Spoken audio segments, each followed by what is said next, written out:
Visakhapatnam south coast railway Mazdoor union SCO RMU ఆధ్వర్యంలో నూతనంగా నియమితులైన డివిజనల్ టీం సభ్యులకు అలాగే చరిత్రలో మొట్టమొదటి డివిజనల్ సెక్రటరీగా బాధ్యతలు స్వీకరించిన శ్రీ పిఆర్ఎం రావు గారికి అభినందనలు తెలియజేస్తూ ప్రత్యేక కార్యక్రమం నిర్వహించారు.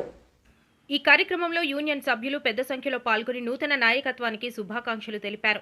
కార్మికుల హక్కుల పరిరక్షణతో పాటు ఉద్యోగుల సంక్షేమం కోసం సమిష్టిగా పనిచేయాలని నాయకులు పిలుపునిచ్చారు. ఈ సందర్భంగా సభ్యులు zonal secretary Shri Ch Shankar Rao, zonal president Shri GN Srinivasarao, divisional secretary Shri PRM Rao గార్లకు జై కొడుతూ ఎస్సీఓ ఆర్ఎంయు జిందాబాద్, కార్మిక ఐక్యత జిందాబాద్ అంటూ నినాదాలతో కార్యక్రమాన్ని ఉత్సాహంగా నిర్వహించారు. వైసీపీ అధినేత జగన్ చేపట్టిన పరామర్శ యాత్ర రాజకీయ డ్రామాగా మారిందని హోంమంత్రి అనిత విమర్శించారు.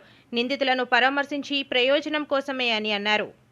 పేరు Shri Rammohan Rao, south coast railway Mazdoor union Visakhapatnam divisional కోఆర్డినేటర్గా సౌత్ కోస్ట్ రైల్వే ఏర్పాటైన తర్వాత ఈ డివిజన్కు మొట్టమొదటి డివిజనల్ సెక్రటరీగా నాకు అవకాశం కల్పించిన south coast railway Mazdoor union general secretary, మనందరి కార్మిక నేత, రైల్వే గర్వించదగ్గ కార్మిక నేత కామ్రేడ్ సిహెచ్ శంకర్రావు గారి ఆశీస్సులతో ఈరోజు ఇంతమంది కార్మికుల మధ్య ఈ కార్యక్రమాన్ని నిర్వహించడం నిజంగా ఎంతో సంతోషదాయకం. కార్మికులకున్న అనేక సమస్యల పట్ల మజ్దూర్ యూనియన్ రాజీ లేని పోరాటం చేస్తుంది.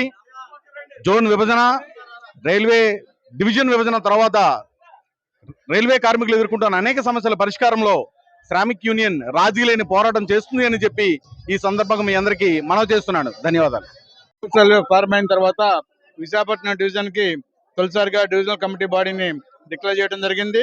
దానికి డివిజనల్ ప్రెసిడెంట్ కింద ఒక మహిళా అభ్యర్థి తొలిసారిగా నారీ శక్తిని ముందుకు తీసుకురావాలని చెప్పే ఉద్దేశంతో కామ్రేడ్ నాగరాణి సీనియర్ కామ్రేడ్ ని వారిని డివిజన్ అధ్యక్షుల కింద, అదేవిధంగా కామ్రేడ్ పిఆర్ఎం రావు గారు రన్నింగ్ స్టాఫ్ నుంచి వీరిని కూడా మన డివిజనల్ సెక్రటరీ కింద వాళ్ళ ద్వారా నియామకం చేయడం జరిగింది. మొత్తం వీళ్ళందరూ కూడా విశాఖపట్నం డివిజన్ లో కార్మికుల ఆశ్రయాలను ముందుకు తీసుకెళ్తా తప్పనిసరిగా మజ్దూర్ యూనియన్ ఏకైక యూనియన్ కింద ఇక్కడ నిలబడడానికి రాబోయే రోజుల్లో కృషి చేయాలని చెప్పి అందరి కార్మికులను కలుపుకెళ్లి ఎటువంటి ప్రలోభాలకు లొంగకుండా, ఎటువంటి అవినీతికి తావు లేకుండా, గ్రూపిజం లేకుండా ఒకే కార్మికుడు అందరు కార్మికులు కూడా తరఫున మాట్లాడుతూ తప్పనిసరిగా ఏకైక యూనియన్ ప్రతినిధి కింద రాబోయే రోజులు యూనియన్ నిలబడతారని చెప్పి జెండాని సముద్రంగా తీసుకెళ్తారని చెప్పి ఈ శుభ సందర్భంగా మీ అందరి తరఫున విజ్ఞప్తి చేస్తున్నాం.